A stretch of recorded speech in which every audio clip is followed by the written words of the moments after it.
Bueno, muchas gracias por la invitación. En esta oportunidad voy a hablarles un poco de la experiencia que hemos tenido en la implementación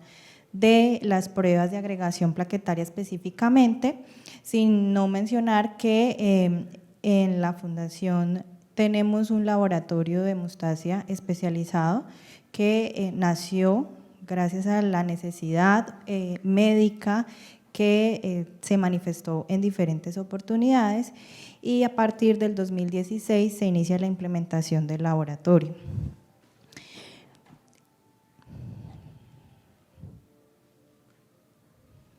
Bueno, a manera de introducción, es importante decir que las pruebas de función plaquetaria requieren unas prácticas seguras dentro del laboratorio y que se requiere una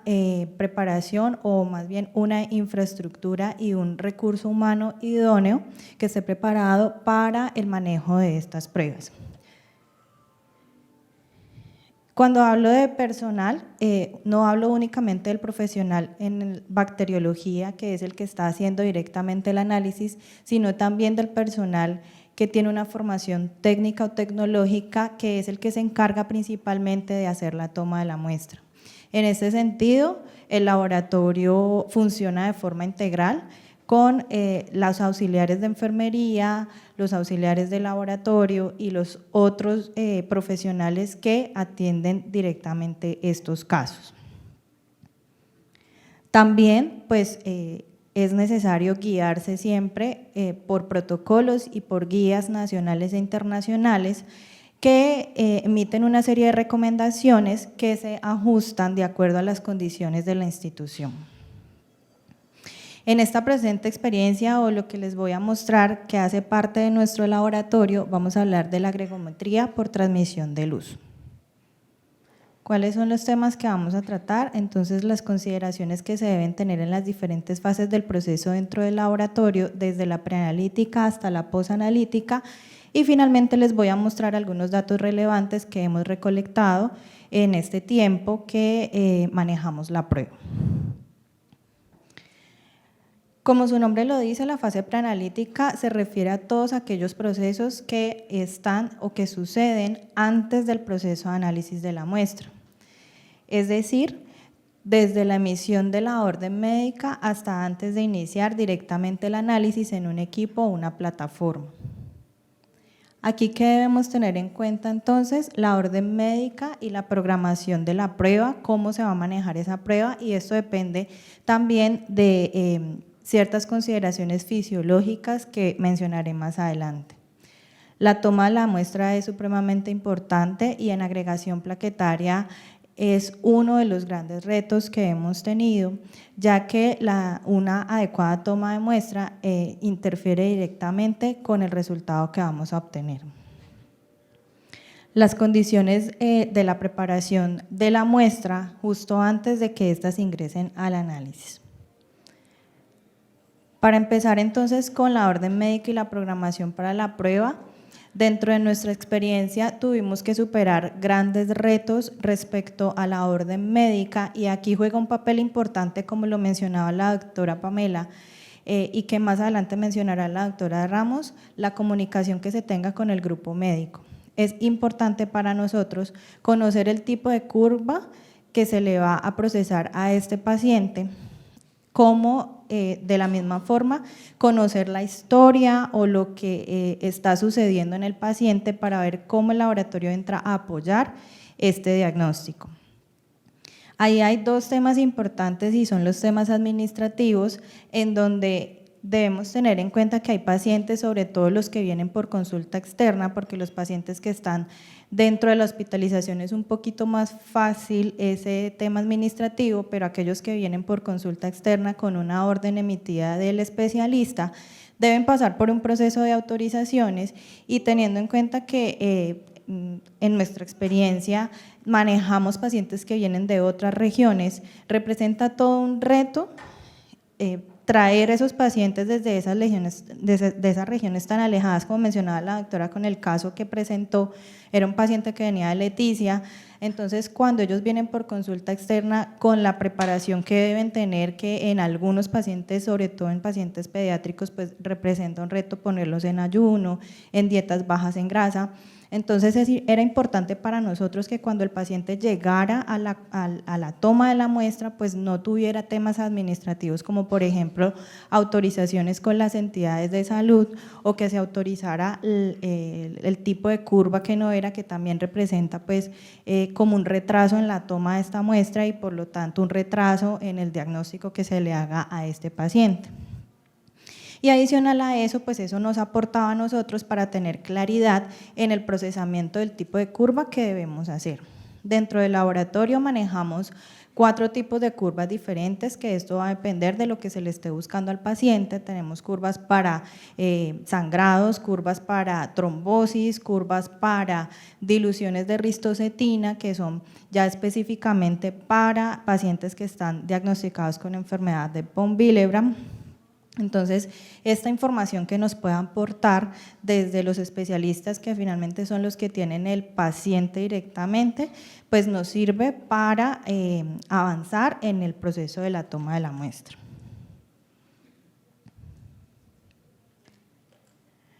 Por otro lado, lo que nosotros dentro de nuestra experiencia detectamos es que era muy importante hacer esta revisión antes de que el paciente llegara a la toma. Por lo tanto, dentro del proceso que nosotros establecimos, el paciente se le recepciona con anterioridad, se hace la verificación no solo de estos, de lo que mencionaba anteriormente, sino también del recuento plaquetario, que puede presentar interferencia cuando en el paciente exista una trombocitopenia. Además, es necesario pues darle las recomendaciones al paciente sobre cómo se debe tomar esta muestra o qué preparaciones debe tener para la toma de la muestra. Algunas entonces de las recomendaciones que se le dan al paciente, la primera es el ayuno. El ayuno está más relacionado con la interferencia que puede haber por ese alto contenido de grasa que puede presentarse en la muestra, ya que la metodología que se está utilizando es transmisión de luz, y esta metodología se refiere a que nosotros exponemos la muestra a un haz de luz o a un rayo de luz, y lo que vemos es el cambio de turbidez en esa muestra. Si la muestra está turbia, pero no debido a que sea un plasma rico en plaquetas, que tenga muchas plaquetas, sino a que hay presencia de grasa, no vamos a poder hacer de forma correcta este estudio. Lo otro son los medicamentos. Las guías entonces hacen esta recomendación que ven ahí, es que los medicamentos que tienen un efecto reversible difieren la toma de la muestra durante 3 días, como por ejemplo los AINES, y los irreversibles, que ya son los antiplaquetarios, los antiagregantes, difieren 7 días. De acuerdo a la población que nosotros manejamos, además que puede llegar a ser complejo en algunos casos y en algunos pacientes hacerles entender la diferencia entre uno u otro medicamento, la decisión que nosotros tenemos o la forma en cómo manejamos estos pacientes es diferirlos todos al menos 7 días cuando han tomado estos medicamentos. Lógicamente, al paciente cuando se le asigna la cita se le hace la recomendación que no debe automedicarse, que no debe tomar medicamentos que no sean los recomendados por su médico especialista. Aquellos medicamentos que han sido establecidos o tienen su protocolo por parte del especialista, pues nosotros no suspendemos, y lo que hacemos es tener en cuenta estos medicamentos para luego adjuntarlos o ponerlos como una nota aclaratoria dentro del reporte que le entregamos al especialista. Por esta razón, siempre les pedimos que tengan presente los medicamentos que consumen con regularidad. Ya cuando el paciente ha llegado a la toma de la muestra, bueno, se le da la indicación de que al menos 2 horas antes no debe consumir cafeína, no debe fumar al menos 30 minutos, antes debe evitar el ejercicio intenso, y cuando el paciente llega a la toma se le da un descanso de 15 minutos. Por esa razón siempre le pedimos a nuestros pacientes que tengan una disponibilidad de entre 30 a 40 minutos para la toma de la muestra.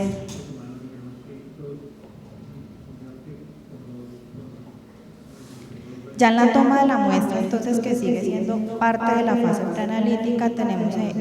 dentro del laboratorio estipuladas unas entrevistas en donde vamos a recolectar toda esa información importante, como cuáles son los signos o síntomas que el paciente ha tenido, aunque ya los hayamos visto anteriormente en la historia o en la orden que nos hayan compartido,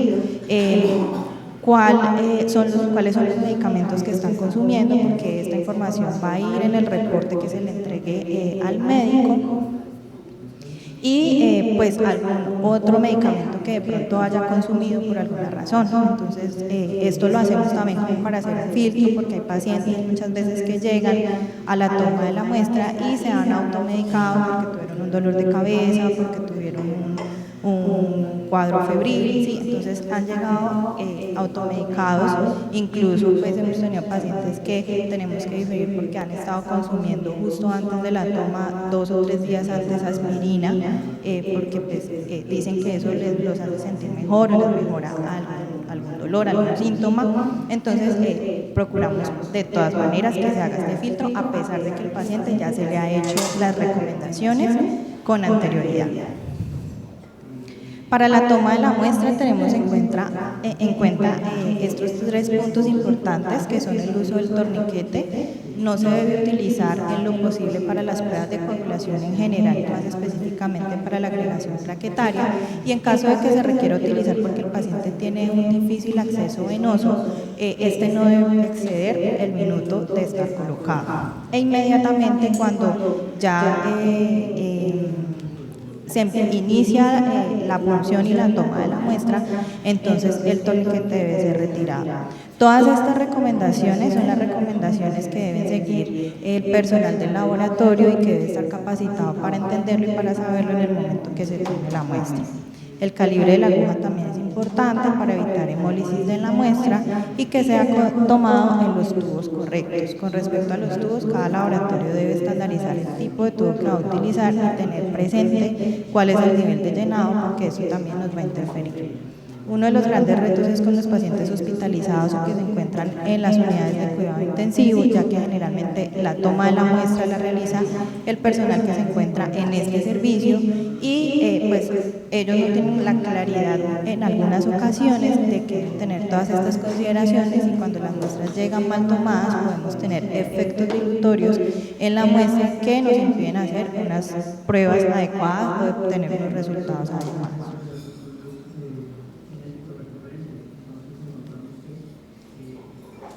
Ya preparando la muestra, y una vez que la muestra ha sido tomada,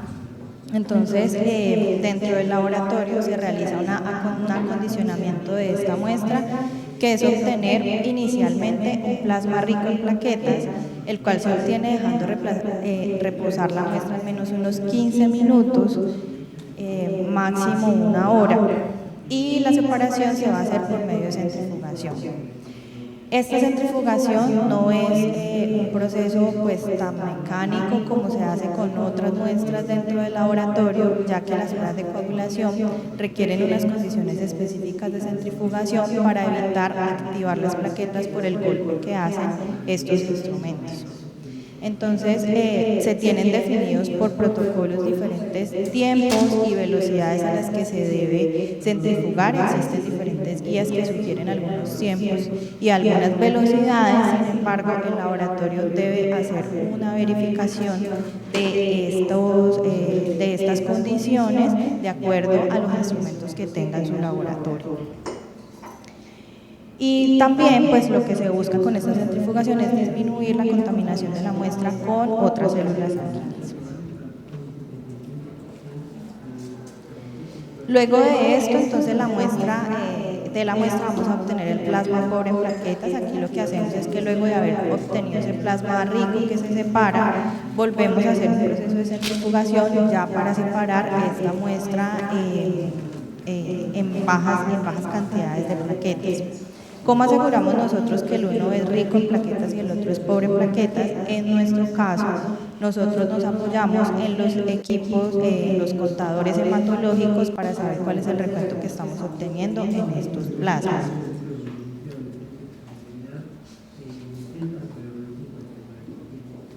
Ya cuando hablamos entonces de la fase analítica, que es la fase en donde ya como tal se va a hacer el análisis o se va a obtener el resultado de la muestra, entonces hay que tener en cuenta los agonistas que vamos a utilizar, como mencionaba la doctora Pamela en su presentación. Entonces, para las curvas de sangrado del caso que ella presentaba, se tienen unos agonistas definidos y lo que hacemos dentro del laboratorio es asegurar que esos agonistas funcionen bien en donantes normales y que se encuentren a las concentraciones adecuadas y recomendadas para hacer el estudio. Los mantenimientos y controles de calidad, que son temas netamente de manejo de plataformas y otras consideraciones durante el procedimiento. Entonces tenemos guías de laboratorio que nos muestran cuáles son los agonistas que debemos utilizar de acuerdo a las diferentes curvas. La última guía del 2013 habla de que estas curvas deberían ser utilizadas en su mayoría o idealmente para evaluar trastornos hemorrágicos, porque no existen estudios sólidos sobre el diagnóstico de hiperagregabilidad. Sin embargo, existen los protocolos, existen las curvas y hay definidas unas concentraciones para estos protocolos de agregabilidad y para seguimiento a tratamientos. Sin embargo, con los seguimientos a tratamientos antiplaquetarios también ya existen otras metodologías, incluso que son puntos de atención al lado del paciente, en donde se puede hacer la medición de estos antiplaquetarios. Estas son pues las concentraciones recomendadas. Estas concentraciones también existen diferentes, existen 3 guías diferentes para agregación plaquetaria en donde sugieren unas concentraciones diferentes, pero lo que mencionan las guías también es que cada laboratorio debe buscar de acuerdo a su población establecer cuáles son las concentraciones que le sirven. ¿Eso cómo se hace? O digamos que eso es uno de los retos más grandes que tiene el laboratorio, es coger población normal, donantes normales, que tengan una buena función plaquetaria y exponerlos a diferentes concentraciones y luego mirar que todos en realidad estén dando el mismo resultado o estén dando resultados de un donante sano.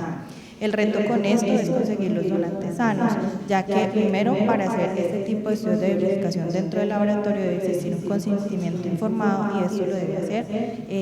por esta razón, pues la población que se debe utilizar son pacientes mayores de edad y generalmente los donantes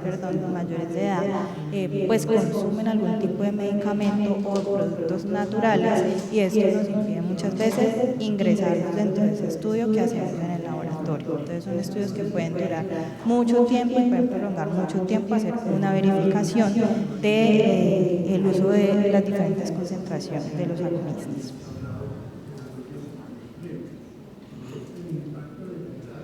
Bueno, esto era lo que les montaba. Una de las guías, que es la última, la del 2013, recomienda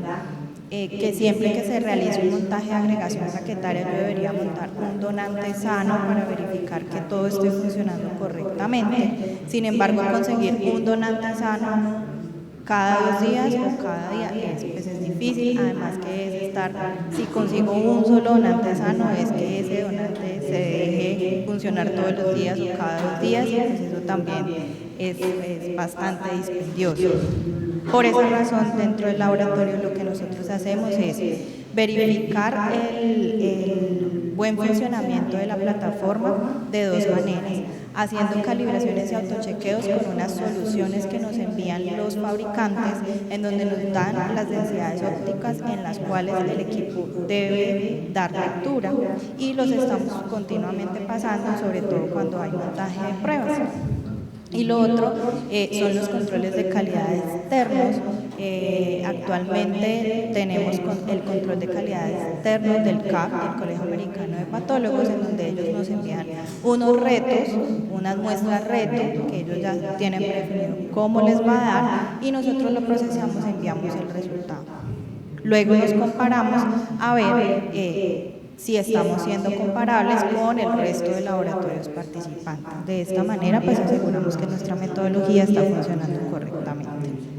Y lógicamente pues los mantenimientos que se le deben hacer a los equipos, uno debe conocer el equipo que está manejando y cuál va a ser el mantenimiento que se le va a hacer. Todo esto asegura pues que no vayamos a tener impactos dentro de la fase analítica y pues posteriormente en el resultado. Otras consideraciones durante el procedimiento: las muestras deben ser manejadas de manera cuidadosa, siempre pues hay unas sugerencias dentro del laboratorio, mantener la muestra de forma vertical, el tipo de tubo que se utilice, tubos de vidrio no se deben utilizar para esos procedimientos porque ese contacto con el vidrio puede activar plaquetas. La prueba se debe hacer a 37 grados centígrados, sin embargo la conservación debe ser a una temperatura un poco menor, o sea que hay que cuidar las condiciones externas del laboratorio, de temperatura, de humedad.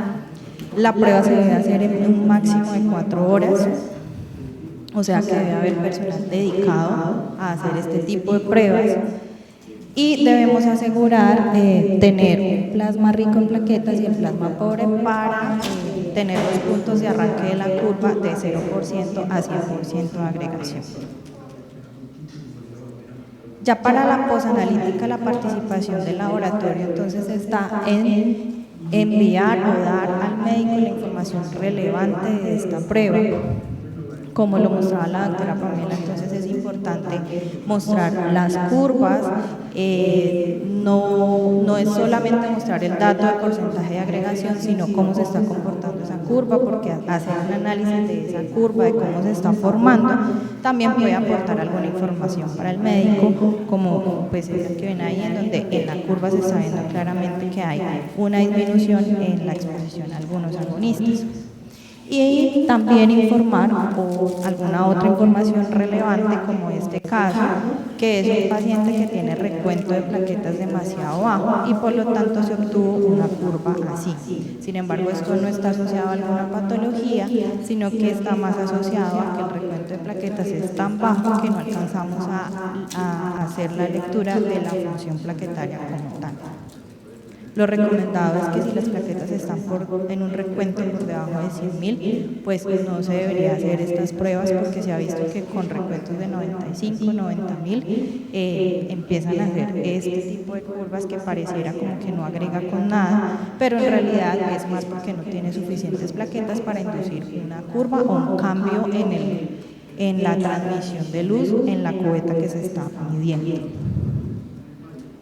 Por otro lado, el laboratorio también tiene la responsabilidad de establecer valores de referencia. En la literatura existen los laboratorios de referencia ya definidos de estudios más grandes que se han hecho. El laboratorio lo que hace es hacer un estudio pequeño dentro del laboratorio para trasladar esos valores de referencia, y si encuentra que hay diferencia con la población que se hicieron los estudios más grandes, pues debe ampliar, como volver a hacer un estudio para definir en su población local cuáles son sus valores de referencia, y entonces estos van a ser reportados dentro de las curvas, como observan ahí. Y por otro lado, como parte de la posanalítica y de las verificaciones que hace el laboratorio, está verificar el desempeño de los reactivos que está manejando y de los equipos o plataformas que tiene para procesar la prueba, en este caso pues, el agregómetro que es un fotómetro, en donde se va a medir la transmisión de luz. Finalmente, quise traerles unos datos relevantes de las estadísticas que tenemos en la institución respecto al manejo de esta prueba. Esta prueba o la media de pruebas que nos llegan anualmente son de 200, 220 por año, y el porcentaje de pediátricos pues es un poco menor, que es estas curvas pequeñitas que ven ahí al lado de las otras grandes. Representan entre el 20 al 30% los pediátricos que atendemos para esta prueba. Ya discriminándolos por el tipo de curva, observamos que la prueba se utiliza sobre todo para protocolos de sangrado, es decir, para pacientes que tienen síntomas hemorrágicos, y en segundo lugar está la hiperagregabilidad, pero la hiperagregabilidad se usa sobre todo en pacientes adultos. Aquí también les traje a mostrarles tenemos entonces que el sangrado siempre en pacientes pediátricos también se va a utilizar sobre todo en los trastornos hemorrágicos, que coincide un poco con lo que dicen las guías, que esta prueba debería ser utilizada sobre todo para trastornos hemorrágicos. Estas curvas que están de tercera corresponde al protocolo de diluciones de ristocetina cuando ya queremos hacer una diferenciación de enfermedad de Pump-Villeurbank, y en menor proporción la hiperagregabilidad. Lógicamente estas pruebas, y sobre todo en pacientes pediátricos, aquí lo podemos ver en las últimas curvas, están al 0% para seguimiento a tratamientos. Dentro de las conclusiones, entonces, respecto a esto que les compartí, tenemos que la comunicación con el especialista para el laboratorio es bastante relevante la información que nos puedan dar,